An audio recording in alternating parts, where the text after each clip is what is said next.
ஆனந்த் தன்னுடைய முன்ஜாமீன் மனுவில் போய் என்ன விவாதம் வைக்கிறார், அந்த கட்சியினுடைய பொதுச் செயலாளர் விஜய்க்கு அடுத்த இடத்துல இருக்கிற செகண்ட் பிளேஸ்ல இருக்கிற என்ன சொல்றார், நடந்தது விபத்துங்கிறார். ஏன் சதிங்கிற வார்த்தையை பயன்படுத்தல? நீதிபதி செந்தில்குமார் சொன்ன வார்த்தை 100% நிஜம். இந்த போலீஸுக்கு துணிச்சல் இல்லை. தப்பை யார் பண்ணாலும் தப்பு தானே சார்? ஏன் நீங்க மௌனமா இருந்தீங்கிறார். விஜய் மேல ஏன் நடவடிக்கை சொல்ல? ஒரு தப்பு நடந்தா எதுக்காக ஏன் தீர்ப்பு வரைக்கும் காத்திருக்கீங்க? நீதிமன்ற தலையிடர் வரைக்கும் எதுக்கு காத்திருக்கீங்க? நேற்று அரசாங்கத்துக்கு வச்ச குட்டுதான். நீதிமன்றம் சட்டத்திற்கு அப்பாற்பட்டு கருத்துக்களை ரொம்ப அதிகமாக தெரிவிச்சுங்கிற அது பல வழக்குகள்ல இது மாதிரி உணர்ச்சி வயப்படுகிற உணர்ச்சிகளை எல்லாம் தள்ளி வச்சுட்டு தான் தீர்ப்பு சொல்லுங்கிற ஒரு பக்கம் இருக்கட்டும். சட்டத்துக்கு புறம்பாக சொல்லியிருக்கிறார் அப்படின்னா இந்த தீர்ப்பு எடுத்துட்டு மேல்முறையீடு பண்ணுங்க. இது போன்ற அரசியலை விஜய் அங்கீகரிக்கிறார், ஆதரிக்கிறார் என்றால் தமிழ்நாட்டு அரசியலிருந்து அப்புறப்படுத்த வேண்டிய முதல் சக்தி விஜய் தான். இது ஆபத்தான அரசியல். ஒரு கட்சியை வழிநடத்துறதுக்கே ஒரு ஸ்ட்ராட்டஜி டீம்ங்கிறது எந்த அளவுக்கு ஆபத்தானது? முரண்பாடு இல்லை, அவ்வளோலாம் டீசெண்டா வார்த்தையை பயன்படுத்தாதீங்க. ரொம்ப ரொம்ப ஆபத்தானது. எம்பிக்கள் குழு அனுப்பிச்சவருடைய நோக்கம் என்னன்னு சொல்லுங்க. அதுக்கு ஸ்டாலின் உட்பட பல பேர் கேட்ட கேள்விக்கு பதில் சொல்லுங்க. வேற இந்த மாதிரியான எங்க நடந்தாலும் எங்களுக்கு துக்கம் நெஞ்சு அடைக்கும், நாங்க உடனடியாக ஒரு குழு போட்டுறோம், எங்கேயாவது உதாரணத்தை காட்டுங்க. இறையாண்மை சார்ந்த விஷயமா இருக்கா சார்? அந்த இறையாண்மை தேசிய பாதுகாப்பு நடுவில் பிஜேபிக்கு கொஞ்சம் கூட வெக்க இருக்க வேண்டாமா? அந்த ஆதவை நம்ம கூட்டணிக்கு கூப்பிடுறோம். மாவட்ட செயலர் தான் பர்மிஷன் வாங்கினாரு, எனக்கு அதுக்கு தொடர்பு இல்லைன்னு சொல்லி புஷியானந்த் தரப்பு அது டெக்னிக்கலா கரெக்ட். ஆனா ஒரு லட்சம் தொண்டர்களை விஜய்க்கு பதிலாக வழிநடத்துகிற புஷியானந்த் அப்படி ஓப்பன் கோர்ட்ல வைக்கலாமா? செந்தில் பாலாஜி ஏதாவது பண்ணியிருந்தா நேற்று கோர்ட்ல 2 கோர்ட்லயும் உங்களுக்கு அற்புதமான வாய்ப்பு கிடைச்சிச்சு. ஏதாவது ஒரு வீடியோ எடுத்து காமிச்சிருக்கணும் சார்.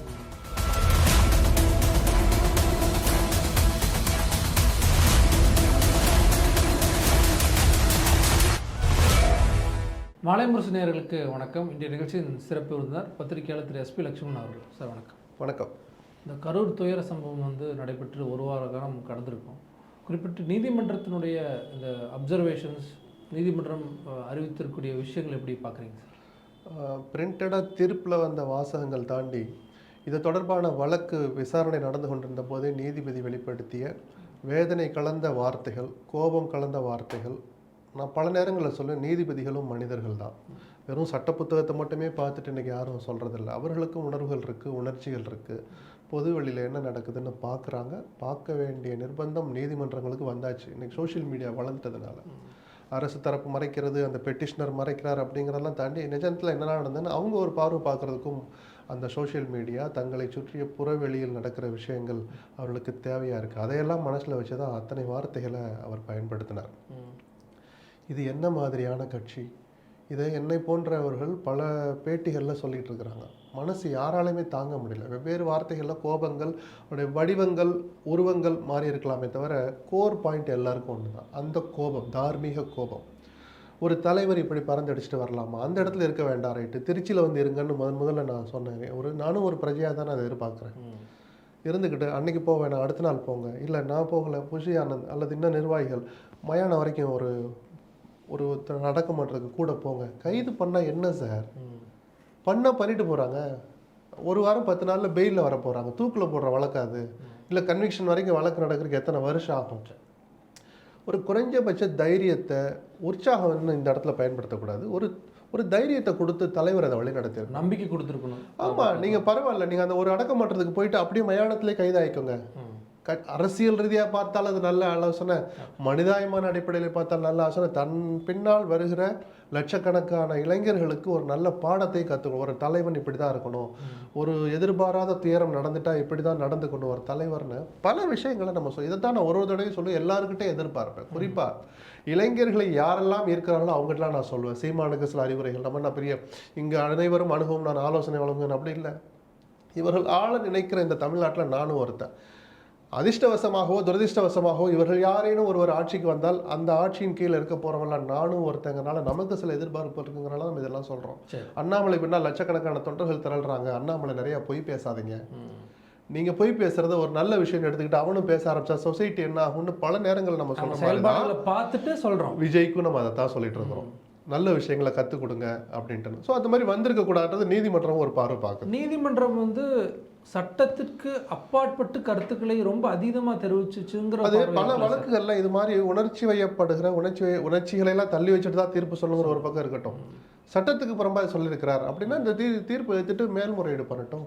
இங்கே பெஞ்சிலையோ உச்சநீதிமன்றத்திலையோ ஏதோ ஒரு இடத்துல போய் அவங்க போயிட்டு இந்த தீர்ப்பையே செட்டசைட் பண்ணட்டுமே. தீர்ப்பு இல்லை, பட் அப்சர்வேஷன்ல அவ்வளோ காட்டமாக இருக்கு. அது எல்லா வழக்குகள்லையும் நடந்துட்டு இருக்கேன். உச்சநீதிமன்றங்களில் நீங்கள் சிறை பறவையாக இருக்கிறீங்க, கூண்டுக்குள் அடைக்கப்பட்ட கிளியாக இருக்கிறது இடி, ஐடி, சிபிஐ, இன்னும் பல நேரங்களில் மன்மோகன் சிங் ஆட்சி காலத்துல இருந்து இன்னைக்கு பிரதமர் மோடியினுடைய 3வது ஆட்சி காலம் வரைக்கும் உச்சநீதிமன்றம் பல அப்சர்வேஷனை பண்றாங்க. அது தீர்ப்புல வராது. நான் திருப்பி சொல்றேன், நீதிபதிகளும் மனிதர்கள் தான். அயோத்தி தீர்ப்பு வழங்குற போது நான் கடவுள்கிட்ட அப்படி வேண்டிக்கிட்டேன்னாரு. எந்த சரத்தில் அது இருக்குன்னு சொல்லுங்க. சிஆர்பிசிலையோ ஐபிஎஸ்லையோ ஏதாவது இருக்குதா? அது தீர்ப்புக்கு முன்பாக ஒரு 2 நிமிடம் நீங்கள் வணங்குகிற கடவுளை பிரார்த்திக்கும் இருக்கா? இல்லை. ஆனால் நான் அதை பண்ணினேங்கிறார் சந்திரசூட். அவரும் மனுஷர் தான். ஏதோ ஒரு நம்பிக்கை அவருக்கு இருக்கு. நான் பண்ண போகிற விஷயம் தப்பாக நடந்துடக்கூடாது. ஒரு ப்ரேயர். அது நல்லதா கெட்டதா அது தீர்ப்பில் இம்பேக்ட் படிச்சாங்கன்னா தனி விவாதம். அவர்களும் மனிதர்கள் தாங்கிறதுல நம்ம இதை பெருசாக பொலிட்டிசைஸ் பண்ணக்கூடாது. அந்த நீதிபதி முதல்வர் கலந்து கொண்ட ஒரு திருமண விழாவில் அல்லது இவருடைய வீட்டு திருமண விழாவில் முதல்வர் கலந்து கொண்டார். என்னங்க அக்கிரமமா இருக்கு? நான் திருப்பி சொல்றேன், அவங்களும் இந்த சொசைட்டில ஒரு அங்கம் தான் நீதிபதிகளும். அவர்களுக்கும் குடும்பம் இருக்கு, அவர்களுக்கும் உறவுகள் இருக்கு, அவர்களுக்கும் கடமைகள் இருக்கு. அந்த கடமையை எல்லோரும் எப்படி செய்யறாங்களோ அவர்களும் செய்யற அந்த ஒரு உரிமையும் என்ன சொல்றது ஒரு கடப்பாடும் அவங்களுக்கு இருக்கு. இது எப்படி போயிட்டு சந்திரசூட் உச்ச நீதிமன்ற தலைமை நீதிபதியாக இருக்கிற போதே இது மாதிரி திருமண விழா கூட இல்லை. ஒரு பூஜைக்காக தீபாவளிக்கும் இது தசரா வீட்டுக்கு பிரதமர் மோடி போறார். அப்போ சந்திரசூட் வழங்கிய அத்தனை தீர்ப்புகளையும் நம்ம மறுபரிசீலனை பண்ண சொல்லலாமா? அபத்தமா இல்லையா? வாதம் பண்றதுக்கு ஈஸியா இருக்கும், சட்டம் அதை அனுமதிக்கிறது இல்லை. நீங்க தீர்ப்பு விமர்சிக்கலாம், நீதிபதி விமர்சிக்கூடாதுன்றது தெரிஞ்சிருந்தோம். இன்னைக்கு சமூக வலைதளங்கள்ல அந்த நீதிபதியை இப்படி விமர்சிக்கிறாங்க. நான் இந்த தீர்ப்பு கொடுத்துட்ட எந்த நீதிபதியும் அப்படி நேரடியாக விமர்சிக்க முடியாதுங்க. ஏன் அவர் பையனுக்கு அவர் கல்யாணம் பண்ணக்கூடாது, அவர் பொண்ணுக்கு அவர் கல்யாணம் பண்ணக்கூடாதா? என்ன அக்கிரமமா இருக்கு? அதுக்கு எல்லாரையும் கூப்பிட்ற மாதிரி தான் கூப்பிடுறாங்க. எத்தனையோ கிட்டத்தட்ட எனக்கு தெரிஞ்சு நானும் பல வருஷமா பார்த்துட்டு இருக்கிறோம். உயர்நீதிமன்ற சென்னை உயர்நீதிமன்றத்தில் நீதிபதிகளாக இருக்கிற எல்லோருமே வீட்டு விசேஷத்துக்கு அன்னைக்கு ஆட்சியில் இருக்கிறவங்கள கூப்பிட்டுருக்காங்க. எடப்பாடி எத்தனை நிகழ்ச்சிகளுக்கு போயிருக்கார் நீதிபதி உயர்நீதிமன்ற நீதிபதியுடைய இல்ல திருமணங்களுக்கு. என்ன சார் தப்பு? அதுக்காக அவர் சொன்ன வார்த்தைகள் அப்போ இவர் சொன்ன ஏதாவது சட்ட விரோதம்னு சொல்லுங்க. இல்லை, செந்தில் பாலாஜி சதி செய்தார்னு என்ன நடந்ததுன்னு கரூர் மக்களுக்கு தெரியும்னு விஜய் சொல்றார். அந்த மக்கள் கடவுளா பாக்குறேங்கிற அவங்க உண்மையை சொல்றாங்கன்னு விஜய் சொன்னார்ல. அதுக்கு முன்னாடி ஒரு இன்னொரு விஷயம் சார், தாவேகா மட்டும்தான் நீதிமன்றம் இத்தனை கேள்விகள் எழுப்பியிருக்கா, இல்லை அரசாங்கத்தை நோக்கி எழுப்பியிருக்கா? இல்ல, அது நான் அடுத்து சொல்லதான் போறோம். அரசாங்கத்துக்கும் கேள்வி இருக்கு. மதுரை உயர்நீதிமன்ற கிளையில் நேற்று நடந்த இதே மாதிரி இன்னொரு வழக்குல அவங்க அரசாங்கத்தை பொறுப்பு. இவரும் சொல்றாரு, ஏன் நீங்க மௌனமா இருந்தீங்கிறாரு. விஜய் மேல ஏன் நடவடிக்கை சொல்ல? ஒரு தப்பு நடந்தா எதுக்காக ஏன் தீர்ப்பு வரைக்கும் காத்திருக்கீங்க? நீதிமன்ற தலையிடர் வரைக்கும் எதுக்கு காத்திருக்கீங்க? நேற்று அரசாங்கத்துக்கு வச்ச குட்டுதான், அதை யாருமே எவாய்ட் பண்ணி போக முடியாது. உட்காந்து அவங்களும் தான் விவாதிக்கணும். மதுரையில் இன்னும் கொஞ்சம் கடுமையா போயிட்டாங்க. இப்படி ஒரு குறுகலான இடம்னு தெரிஞ்சா எதுக்காக நீங்க மறுக்கிறீங்க? இது நேற்று மதுரை உயர்நீதிமன்ற நீதிபதிகள் சொன்ன கருத்து அரசாங்கத்துக்கு மட்டுமல்ல, சக நீதிபதிகளுக்கும் தான் பொருந்தும். அவங்க கேட்குறாங்க கொடுத்துருங்கன்னு. எத்தனை நீதிபதிகள் நான் திருப்பி சொல்றேன், அந்த அரசியலமைப்பு சட்டத்தினுடைய அடிப்படை உரிமைகள் அடைகிற கருத்துரிமையை மனசுல வச்சு அரசாங்கம் கொடுக்க மாதிரி தான் கொடுத்துருக்காங்கல்ல. இனிமேல் நீதிபதிகளும் 2 தடவை பரிசீலிக்கணும். இவ்வளவு கூட்டம் தான் வருமா, இந்த கூட்டத்துக்கு மேல வந்தா யார் பொறுப்பு? அப்படிதான் சதீஷ்குமார் நீதிபதியும் நீங்க தான் பொறுப்புன்னு சொல்லி தான் தீர்ப்பே கொடுத்தாரு. ஆனா அது நாங்க யாரையும் மதிக்க மாட்டோம், எந்ததையும் மதிக்க மாட்டோம். இதை நீங்க மோடிக்கு விதிப்பீங்களா, அமித்ஷாக்கு விதிப்பீங்களா? விஜய் கேட்டார்ல, இன்னைக்கு எங்க போனார் அவரு? 11 நிபந்தனைகள் விதிச்சு மதியலன்னு கையெழுத்து போட்டுக்கிறார். அவரை கைது பண்ண அவருடைய மனைவின்னு நினைக்கிறேன், என்னால் உறுதிப்படுத்த. ஒரு பெண்மணி என்ன பேசுறார், அந்த ஆடியோ வீடியோ பாத்தீங்களா? கழுத்தை நெரித்து 2 பேரை கொன்றார்கள், எங்களை குழியில் தள்ளினார்கள், கத்தியை வச்சு கிழிச்சாங்க. ஏதாவது ஒரு உண்மை நேற்று வழக்கு நடந்த போது என் புருஷனை ஜாமீன்ல விடுங்க, அல்லது என் உறவினர் அல்லது எங்க கட்சி நிர்வாகி யாருன்னு தெரியாத போது நான் வார்த்தையை பயன்படுத்த விரும்பல. மதியழகர் மீது குற்றம் இல்லை, நடந்தது இதனாலதான். யாராவது நேற்று கோர்ட்டுக்கு வந்தீங்களா? ஒரு வார காலகட்டம் சார் கான்ஸ்பிரசி தியரி சதி தான் அப்படிங்கிறது தான் அடிமட்ட தொண்டல் இருந்து அதுக்கு ஏதாவது சட்டத்தின் ஆட்சி நடக்கிற நாடு. முதல்ல அதை மறந்துடாதீங்க. இந்த நாட்டுல சட்டத்தின் ஆட்சி தான் நடக்குது. ஆளுறது மன்மோகன் சிங்கா இருக்கலாம், மோடியா இருக்கலாம், எடப்பாடியா இருக்கலாம், ஸ்டாலினா இருக்கலாம். சட்டம் தான் நிரந்தர ஆட்சியாளர். நீங்க யார் தவறு செய்தாலும் அவர்களை தவறு செய்தாலும் அவர்களுக்கு கண்டிக்கிற அதிகாரம் அவங்களுக்கு தான் இருக்குது, சட்டத்துக்கு தான் இருக்குது. அப்படி நடக்க நீங்கள் எதை பண்ணணும்? போகிற வழியில் போகக்கூடாது. அதுக்கு ஆதாரங்களை இருக்கு, நம்மக்கிட்ட இருக்கிற அதே வீடியோ. அந்த இடத்துல தான் சதிங்கிறத வந்து நேற்று எங்கேயும் சொல்லலை, விபத்துன்னு அதை தான் நான் சொல்ல வரேன். புசி ஆனந்த் தன்னுடைய முன்ஜாமீன் மனுவில் போய் என்ன விவாதம் வைக்கிறார்? அந்த கட்சியினுடைய பொதுச் செயலாளர் விஜய்க்கு அடுத்த இடத்துல இருக்கிற செகண்ட் பிளேஸில் இருக்கிற என்ன சொல்கிறார்? நடந்தது விபத்துங்கிறார். ஏன் சதிங்கிற வார்த்தையை பயன்படுத்தலை?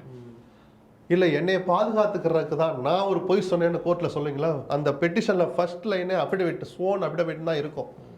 அதுதானா மனப்பூர்வமாக உளமாற நான் பிரமாண பத்திரம் மூலமாக இந்த பிரேயரை வைக்கிறேன்னு தான் நீங்கள் முதல் வரியை டைப் பண்ணுவீங்க.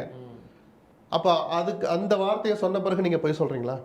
சரி, சதி நடந்திருந்தா எனக்கு 10 நாள் லேட்டானாலும் பரவாயில்லண்ணா, கைதானாலும் பரவாயில்ல. செந்தில் பாலாஜியுடைய முகத்திரையை, திமுகவுடைய முகத்திரையை நாங்கள் கிழிக்கிறோம், இந்தாங்க எங்கள் பஸ்ஸில் இருந்து நாங்கள் எடுத்த வீடியோ கொண்டாந்து கொடுத்தீங்களா? சதி நடந்திருக்கு பாருங்க. ஒருத்தர் செருப்பை வீசுறான், இன்னைக்கு வரைக்கும் அதுக்கு முதல் நாள் என்ன தெரியுமா சொன்னாங்க? செருப்பு வீசினால 18 வச்சு இருக்கலாமோன்னு எல்லோருமே சந்தேகப்பட்டோம். இன்னைக்கு அந்த வீடியோ போலீஸே வெளியிடுறாங்க. ஒருத்தர் வீசுறான், வீசுற நேரம் என்ன இதோடு இருக்கு. செந்தில் பாலாஜி இது சொல்றாரு, என் பேரை எப்போ சொல்றாரு? 10 நிமிஷம் கழிச்சு சொல்றாரு. எதுக்கா? அப்போ செந்தில் பாலாஜி பேரை சொன்ன உடனே செருப்பு வீசுறாரு. அதாவது உங்க தவறை மறைக்கிறதுக்கு. நான் திருப்பி சொல்றேன், ஒரு பதட்டத்தில் விஜய் கட்சியினர், விஜய் உட்பட எல்லோரும் நடந்துக்கிட்டாங்கன்னா அந்த யதார்த்தத்தை நான் புரிஞ்சுக்குவேன். அவங்களுக்கு கை கொடுக்க நானும் தயார்.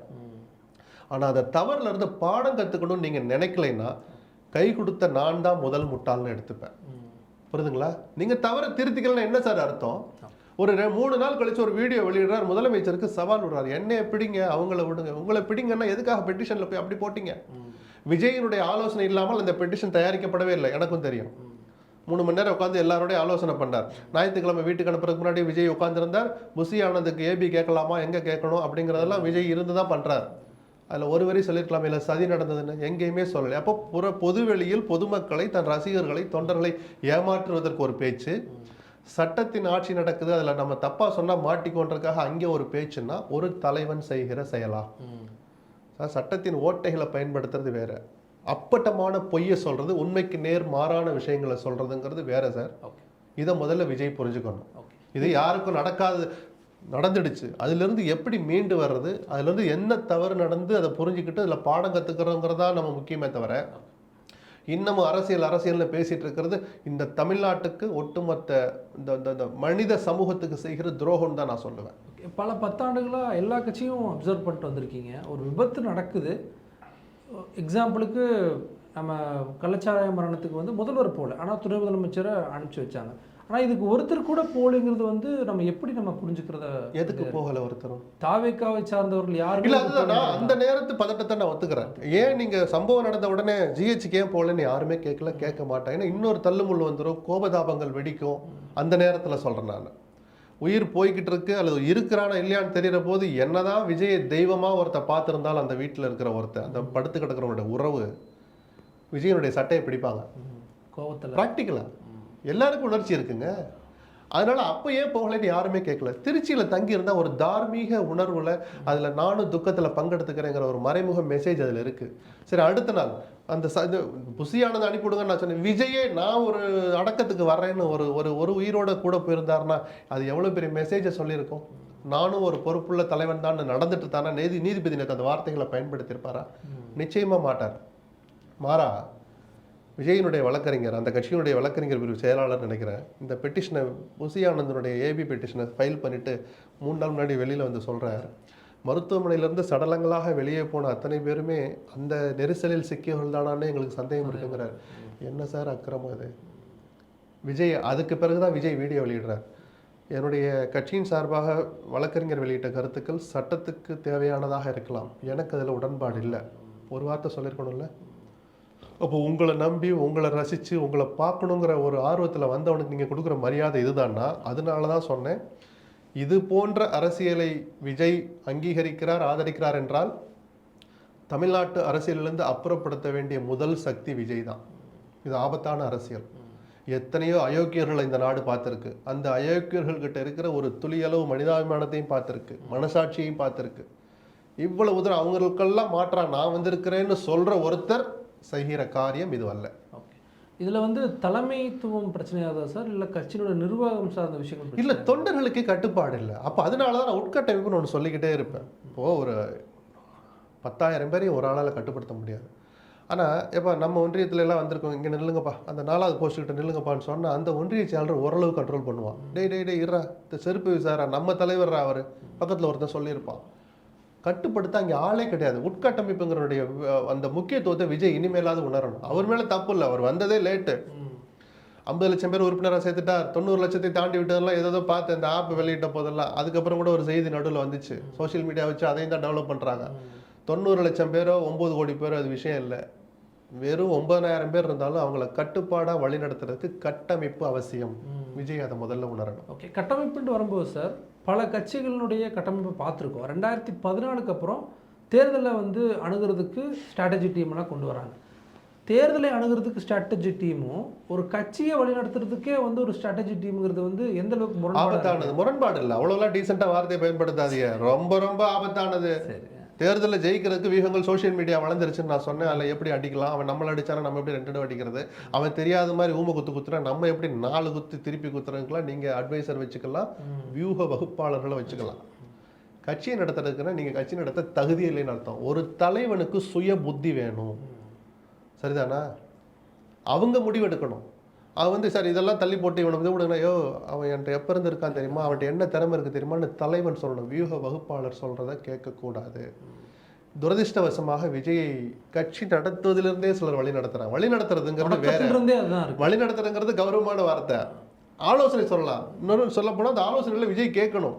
வியூக வகுப்பாளர்கள், கட்சி கட்டமைப்பில் அங்கம் வகிக்காத நபர்கள் சொல்றதை கேட்கறத விஜய் மட்டுமல்ல எந்த தலைவனும் நிறுத்தணும். திமுகலையும் சில நேரங்களில் தவறு நடந்துச்சு, இப்போதான் கொஞ்சம் அடங்கி உடங்கி இருக்கிறாங்க. அவர்களும் சில தனிநபர்களை அனுமதித்தவர்கள் தான். சில மாவட்ட செயலாளர்கிட்ட போய் சேட்டை பண்ண ஆரம்பித்த போது உன் வேலையை பாருன்னு சொன்ன பிறகு தான் இவங்க அடங்கினாங்க. ஏன்னா அந்த மாவட்ட செயலருக்கு அந்த கட்ஸ் இருந்துச்சு. இந்த மாவட்டத்தை பற்றி எனக்கு தெரியுமா உனக்கு தெரியுமான்னு கேட்டார் ஒரு மாவட்ட செயலர். ஒரு டீம் வந்த போது தெரிச்சு ஓடிட்டான். ஸ்டாலினுக்கும் அது தெரியும். அந்த மாவட்ட செயலரை கூப்பிட்டு எதுக்காக அப்படி பண்ணீங்கன்னு கேட்கல, ஏன்னா அதில் இருக்கிற உண்மை ஸ்டாலினுக்கும் தெரியும். ஸோ இவர் 75 ஆண்டு காலம் தண்டின அந்த கட்சிக்கே அந்த தலைவர் இவ்வளோ அதிகாரம் இருக்கிற முதலமைச்சர் பதவியில் இருக்கிற ஸ்டாலினுக்கே அந்த யதார்த்தம் புரிகிற போது அரசியலுக்குள்ள முதலடி எடுத்து வைத்திருக்கிற விஜய் முதல்ல அந்த அடிப்படை பாடத்தை கற்றுக்கணும். திமுக அரசு வந்து இந்த விஷயங்களை அடுத்தடுத்து சரியாக கையாண்டுச்சா நம்ம பார்க்கலாமா? வழக்குகளை தான் வந்து மெயினாக சொல்கிறாங்க. வேறு என்ன செய்யணும் சார்? நீங்கள் ஸ்டாலின்கிறத மறந்துடுங்க. இப்போ அரசாங்கம் இப்போ பதவியில் இருக்குது, எடப்பாடி ஆட்சியில் இருக்காருன்னு வச்சுப்போம், ஒரு உதாரணத்துக்கு வச்சுக்கோங்க. ஸ்டாலின் இல்லாமல் எக்ஸ்ன்னு அடுத்து வாய்ப்பு இல்லை, அது ஏற்கனவே இருந்தவர். எடப்பாடி என்ன செஞ்சுருக்கணும்? நைட்டோட நைட்டாக எடப்பாடி போகிறார், நிவாரணத்தை அறிவிக்கிறார், ஒரு நபர் கமிஷனர் அதே அருணா ஜெகதீசனை இப்போ நியமிக்கிறார். இப்போ எடப்பாடி இருக்க மாதிரியே நினச்சிக்கிட்டு வாங்க.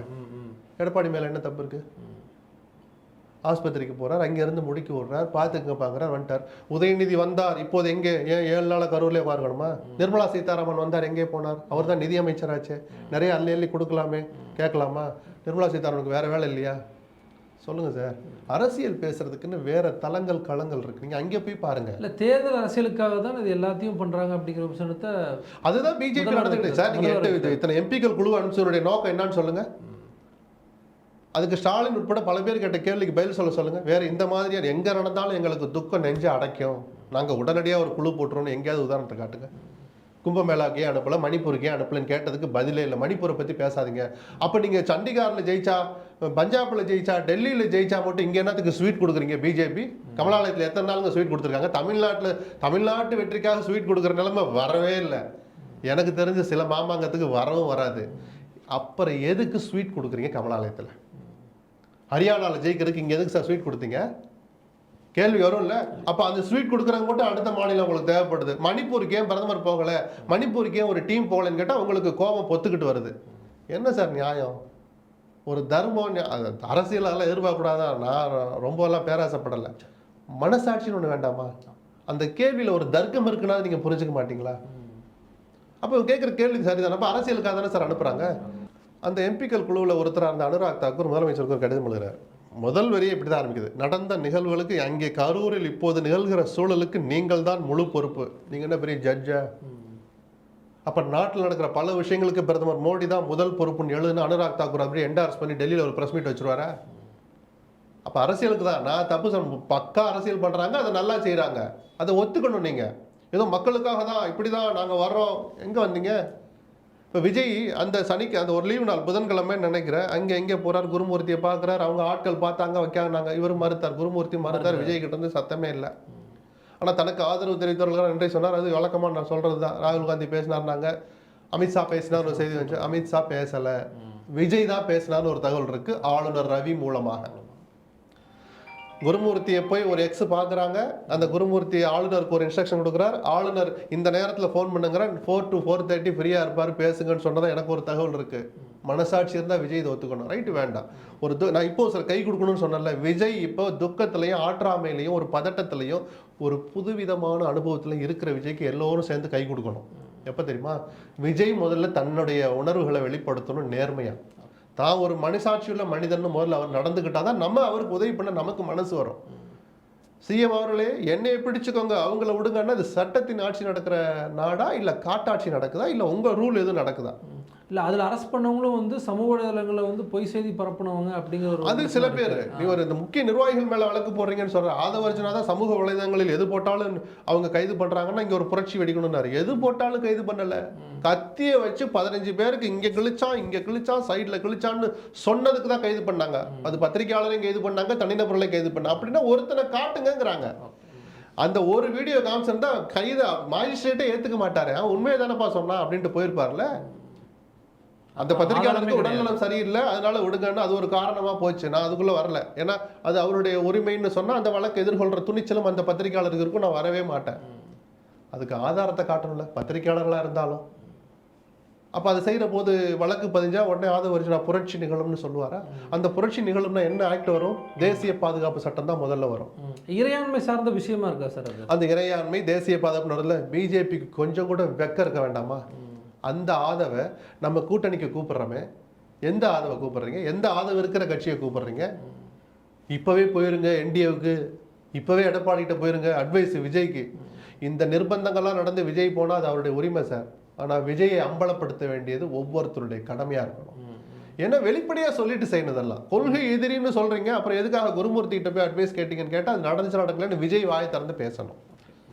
அதுதானே? அது ஏன் இன்னும் உயிரோடு இருக்கு? குருமூர்த்தியே மறுத்துட்டாரே சார், நீங்கள் ஏன் சார் சொல்லிட்டு இருக்கேன்னு கேட்டிங்கன்னா ஏன் பதில் என்ன தெரியுமா? அந்த பெட்டிஷனை போட்டு அறிவழகன் வர்றபோது பக்கத்தில் நிற்கிறவர் யாருக்கு, எந்த கட்சிக்காரன்னு நீங்களே கேளுங்க.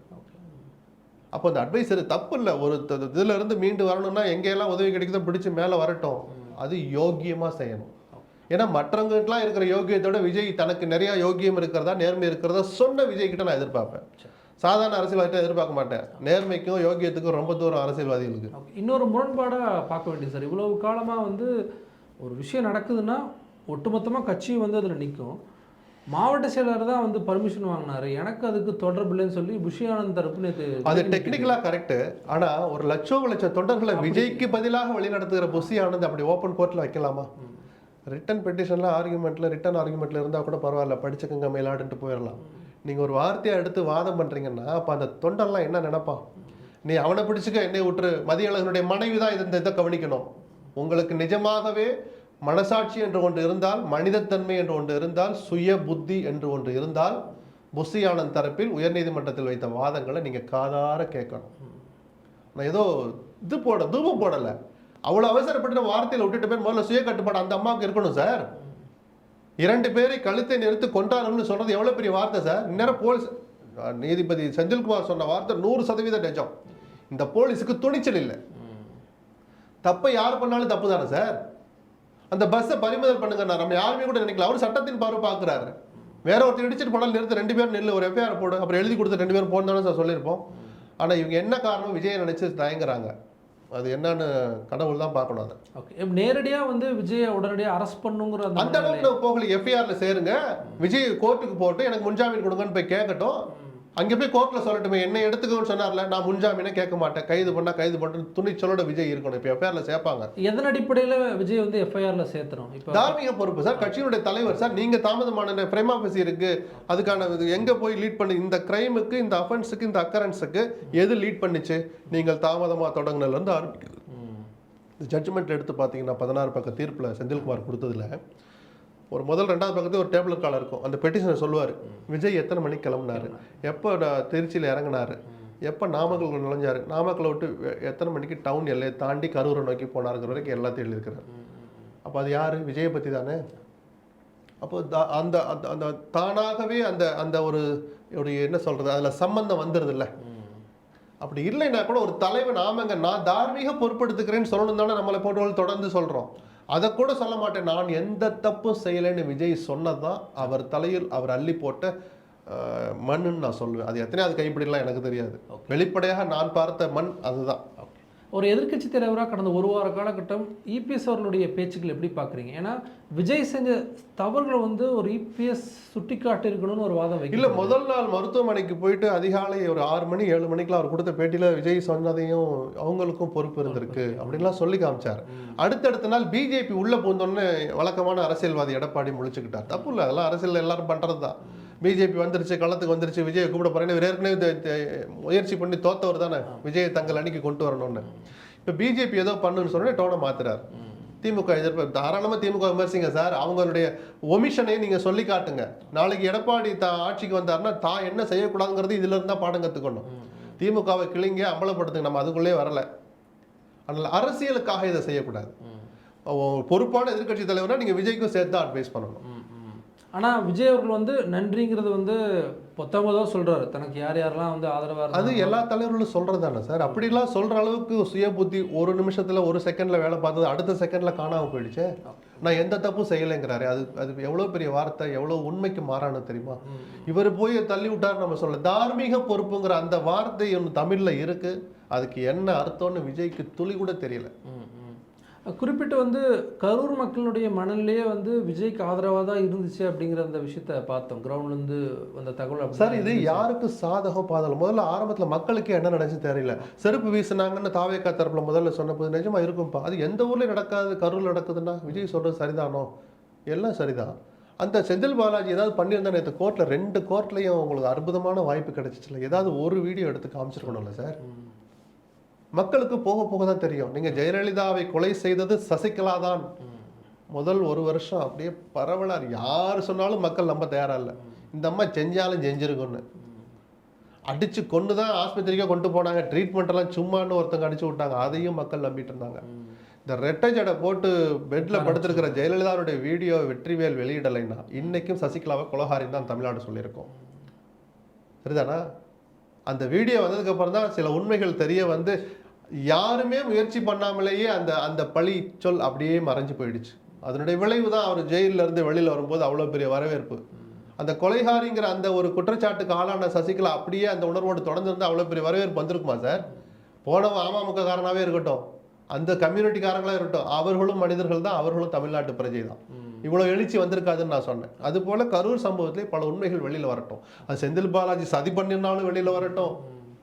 இது இயல்பான விபத்து தாங்கிறது வெளியில் வரட்டும். தார்மீக பொறுப்பு யாருக்குங்கிறது அந்த புத்தியையும் கடவுள் கொடுக்கட்டும் சம்மந்தப்பட்டவங்களுக்கு. ஓகே, ஒரு குறிப்பிட்ட திட்டம் கொண்டு வரும்போது அரசு அதிகாரிகள் உட்காந்து ப்ரெஸ் மீட் கொடுக்கறது ஓகே. ஆனால் ஒரு சம்பவம் நடந்திருக்கு, விசாரணை போயிட்டுருக்கு, ஆனால் ஒரு அரசு அதிகாரிகள் டீமாக வச்சு உட்கார வச்சு ப்ரெஸ் மீட் கொடுக்குறது சரிதானா? இந்த ஒரு விவகாரத்துக்கு மட்டும் அந்த 4 பேர் நியமிக்கல. அரசினுடைய ஒரு செய்தி குறிப்பு வெளியில் வந்து அரசின் சார்பாக இவர்கள் இனிமேல் பத்திரிகையாளர்களை சந்திப்பாங்கன்னு சொல்லி பல விஷயங்களுக்கு கிட்டத்தட்ட 3வது நாள் ப்ரெஸ் மீட். அது இந்த 4 பேர் சேர்ந்தோ தனித்தனியாக சொல்லுவாங்க. ஆமா, இது அரசினுடைய ஒமிஷன் சார். உட்கார்ந்து இருக்கிறவங்க யார் இருக்கா? அடிஷனல் டிஜிபி வந்து உட்கார்ந்து இருக்கிறார். ஆனா விசாரணை போயிட்டு இருக்கும்போது சொல்ல வேண்டிய விளக்கத்தை சொல்லலாமே, விளக்கத்தை சொல்லலாம்ல. இப்ப அதை கூட ஏன் முதலமைச்சர் சொல்லலைன்னு எடப்பாடி கேட்கிறாரு. இப்போ முதலமைச்சர் சொல்லியிருந்தாதான் இன்னும் கொஞ்சம் நீங்கள் உங்களுடைய இதுக்கு வலிச்சே இருக்கும். அது முதலமைச்சரை பார்த்து அவங்க பயப்படுவாங்களே, அவங்க எப்படி சுயமாக அதை விசாரிப்பாங்கன்னு ஒரு கேள்வியை கேட்கலாம். அதிகாரிகள் நடந்ததை சொல்கிறாங்க, என்ன நாங்கள் ஏற்பாடு பண்ணோன்னு சொல்கிறாங்க. நீங்கள் கரண்ட்டை ஆஃப் பண்ணீங்கன்னு சில பப்ளிக்லாம் உண்மை தெரியாமல் பேசிகிட்டு இருக்கிறாங்க. செந்தில் பாலாஜி வெளியிட்ட வீடியோ அதுக்கு முன்னாடி போலீஸும் வெளியிட்டாங்க. ஜென்ரேட்டர் ரூமுக்குள்ள அந்த கூட்டம் பூருதா சேஃப்டிக்கு அங்கே ஆஃப் பண்ணுறான் ஒருத்தன். எப்படி திமுகவினர் உள்ள நுழைஞ்சிட்டாங்களா? பண்ண முடியுமா சார்? அப்படி கத்தியில் கிழிக்கிறான்னு சொல்கிறாங்க. கிழிக்கும் போதே ஒருத்தர் தான் தடுக்க முடியாது. 50 பேர் இருக்கிறப்ப பிடுற அவனு போட்டு நசுக்கிருப்பானுங்கள, கொத்தோடு தூக்கிருப்பானுல்ல. ஒருத்தர் கத்தியை வச்சு கிழிச்சிட்டான்னு. சரி, ஒருத்தனை பிடிக்க முடியல, 15 பேரை குத்திருக்கிறதா பத்திரிகையாளர் உட்பட ஒருத்தர் உட்பட எல்லாரும் சொல்கிறீங்க. யாருமே பிடிபடாமல் அப்படியே கூட்டத்தில் தப்பிச்சு ஓடிட்டாங்க. இந்த அபத்தங்களை முதல்ல மக்களுக்கும் பொறுப்பு இருக்கு. நீங்கள் சார் சொன்னது விஜய்க்கு மட்டும்தானா, அரசாங்கத்துக்கு இல்லையான்னு கேட்டிங்களே. அரசாங்கங்கிறது ஒமிஷன் அல்லது இன்னும் கொஞ்சம் கூடுதல் கவனம் செலுத்திருக்கணும். செஞ்ச வேலையை இன்னும் கொஞ்சம் நல்லா செஞ்சுருக்கணும், எஃபெக்டிவாக செஞ்சுருக்கணுங்கிறது 2 பாடம் அவங்களுக்கு. ஆனால் சுய அறிவுங்கிறது பொதுமக்களுக்கு தான் இருக்கணும். விஜய்க்கு இனிமேல் போகாதீங்கன்னு நம்ம சொல்லலை, போகிறதுக்கு முன்னாடி நீங்கள் யோசிக்கணும்னு. 2வது, நான் என்னை போன்றவர்கள் சொன்னது எனக்கு திருப்தி என்னென்னா, இந்த பஸ்ஸை இனிமேல் ஊருக்குள்ளே விடாதீங்கன்னு நான் சொல்லிக்கிட்டே இருந்தேன். அதை நீதிபதி சொல்ல தேசிய நெடுஞ்சாலைகளில் மாநில நெடுஞ்சாலைகளில் இனிமேல் இது போன்ற ஷோக்களுக்கு இது மாதிரி நிகழ்ச்சிகளுக்கு அனுமதி இல்லைன்னு சொன்னது மனப்பூர்வமாக நான் வரவேற்கிறேன். ஏன்னா கிரவுண்டில் போய் நிறுத்திக்கிட்டு நடு மைதானத்தை இட்டு பஸ்ஸில் ஏறிட்டு சுற்றி பார்த்து பேசட்டும் சார். யார் சார் என்ன சார் பண்ண போகிறாங்க? நாங்கள் கேட்ட இடத்தை கொடுக்கவில்லை, மோடிக்கு நீங்கள் இப்படி செய்வீங்களா, இப்படிலாம் கேட்கணும் அவசியமே இல்லையோ. எனக்கு அந்த மைதானத்தை கொடு, மைதானத்துக்கு காசை நான் கட்டிக்கிறேன், தண்ணி வசதி நான் செஞ்சுக்கிறேன், எனக்கு போலீஸ் பாதுகாப்பு மட்டும் கொடு, நான் ஃபயர் சர்வீஸ் வண்டி ஒன்று நிறுத்திக்கிறேன், ஆம்புலன்ஸை கொண்டாந்து நிறுத்திக்கிறேன். இதெல்லாம் செஞ்சு எல்லா கட்சிக்கும் இது இனிமேல் பொருந்தும். நேற்றைய தீர்ப்பு இது செட்டசைடு ஆகுதோ இல்லை இது அப்படியே காலம் முழுக்க நிற்குதோ, இதில் இருக்கிற நல்ல விஷயங்களை எந்த அரசாங்கமும் எடுத்துக்கிட்டு அமல்படுத்தணும். ஓகே, இந்த ஆம்புலன்ஸ் சார்ந்த அரசியல் நீங்கள் எப்படி பார்க்குறீங்க? நான் ஆரம்பத்திலேயே தடுத்தனே சார். எடப்பாடி தப்பு செய்கிறார், 4 ஆண்டு காலம் முதலமைச்சராக இருந்த ஒருத்தர் இந்த வார்த்தையை பயன்படுத்திக்கூடாதுன்னு ஒரு வேலூரில் பேசினன்னைக்கே நான் கண்டித்து பேசினேன். தவறான புரிதலை மக்களுக்கு தர்றீங்கன்னு. அவர் ஏதோ வேகத்தில் சொல்லிட்டான்னு பார்த்தா துறையூரில் நிஜமாவே அடிச்சு நொறுக்கிட்டான். இப்போ அதை பார்த்து தாவேக்காரன் எதுக்கு இந்த நம்ம கூட்டத்துக்குள்ளே வருதுன்னு. நீங்கள் அதே கூட்டத்தில் மைதானம் இங்கே ஒன்றுமே நடக்கல சார், ஆம்புலன்ஸாக போகுது சார், ஒன்றுமே நடக்கலைன்னு கொஞ்சம் கூட துளி இல்லாமல் தம்பிமார்களா நீங்கள் அதை இந்த வீடியோ எடுத்து பாருங்கள். இனிமேலாவது உங்களை திருத்திக்கோங்க. ஒன்றுமே நடக்கலைன்னு நீங்கள் 400 மீட்டருக்கு தள்ளி போய் பேட்டி கொடுக்கலாம். அங்கே விஜய் பேசிட்டு இருக்கிற போதே சிபிஆர் ப்ரொசீஜர் நடந்துட்டு இருக்கு சார். ஒரு போலீஸ் வாக்கிட்டாக்கில கொடுக்குறாங்க, 2-3 போலீஸ்காரங்க நெஞ்சு அழுத்துறாங்க, சில தொண்டர்கள் அழுத்தி பார்க்குறான். ஏன்னா விழுந்தவன் மயங்கி விழுந்தானா மாரடைப்பில் விழுந்தானா தெரியல. சிபிஆர் ப்ரொசீஜர் நடந்துட்டு இருக்கு. விஜய் அந்த பக்கம் திரும்பி பேசிட்டு இருக்கிறாரு, விஜய்க்கு தெரியல. ஆனால் ஏதோ ஒன்று நடக்குது, நான் தொடர்ந்து பேசட்டுமான்னு விஜய் கேட்குறாருல. அப்போ என்னமோ நடக்குதுன்னு அவர் மனசாட்சி தெரிய வேண்டாமா சார்? அது தெரிஞ்ச பிறகாது சரி அப்படியே அவுட்டரில் போய் பஸ்ஸை நிறுத்து. கரூரில் இருக்கலாமா, திருச்சி போகலாமா? கரூர்னா யார் வீடு, ஹோட்டலில் போய் டக்குன்னு உட்கார முடியாது. திருச்சியில் எங்கேயாவது ஒரு ஹோட்டலில் பாரு, டக்குன்னு புக் பண்ணு, ஏதாவது ஒன்று. இதில் இந்த மனிதத்தன்மை இல்லைன்னு இது நீதிபதி அத்தனை வார்த்தைகளை பயன்படுத்துறது காரணம் விஜயனுடைய அந்த ஒமிஷன் தான். ஒரு சீனியர் யாராவது முன்னாள் அமைச்சரோ யாராச்சும் ஒருத்தர் கட்சியில் இருந்திருந்தாருன்னா இந்த அது இயல்பா அதோடைய பிளஸ் மைனஸை விஜய் யோசிச்சு பார்க்கணும். அதுக்காக இனிமேல் யாராவது அப்ளிகேஷன் போட்டலாம் ரெடியாக இருக்கு சேர்த்துக்கணும் சொல்லலாம். ஏதோ நம்ம பல தடவை நம்மளே பேசியிருக்கோமே, எப்படி மாநாட்டுக்கு பெர்மிஷன் வாங்கணும், இங்கே வைக்கலாமா வேணாமா, இல்லை வேறு வழியே இல்லாமல் போலீஸ் சொல்கிறத கேட்டு இங்கே வச்சா நம்ம என்ன ப்ரிகாஷனரி பண்ணணும். குறைஞ்சபட்சம் தண்ணி வசதி சார். போஸ்ட்மார்ட்டம் பண்ணதில் டீஹைட்ரேஷனில் இறந்தாங்கன்னு எத்தனை பாடிக்கு எழுதிருக்காங்க சார். விஜயனுடைய மனசாட்சி உழுக்க வேண்டாமா? 10 கோடி அள்ளி கொடுக்குறமே, 10 லட்சம் அன்னைக்கு ஒதுக்கி தந்திருந்தா எத்தனை டேங்க்ல சார் தண்ணியை வச்சிருக்கலாம். டம்ளர் 100 கணக்கில் வாங்கி போட எடுத்துகிட்டு போகிறேன் சார். இப்போ இந்த வழக்கில் வந்து அருணா ஜெகதீசன் அவர்கள் தலைமையில் ஒரு ஆணையம் இருக்குது, ஐஜி அஷ்ரகாக் தலைமையில் ஒரு விசாரணை, அதன் பிறகு இந்த 2 இது ஒரு பக்கம் போகுது. டெல்லியிலிருந்து ஒரு குழு வந்து பார்த்துட்டு போயிருக்கு. இல்லை அது வந்து பொலிட்டிக்கல் குழு, அவங்க சும்மா பண்ணுவாங்க, அவங்க போய் ஏதோ அது அரசியல் கட்சி தட்டா கிட்ட போய் கமிட்டி கொடுப்பா, அது ஒன்றுக்கும் சட்ட வெளியீடு இல்லை. ஓகே, அருணா ஜெகதீசன் சொல்ல போகிறது எஸ்ஓபி. அரசாங்கம் ஒரு எஸ்ஓபியை வகுக்கணும்னு சொல்கிறாங்கல்ல, மதுரை ஜட்ஜும் சொல்லியிருக்கிறார், பெஞ்சு இவரும் சொல்லியிருக்கிறார் இல்லையா.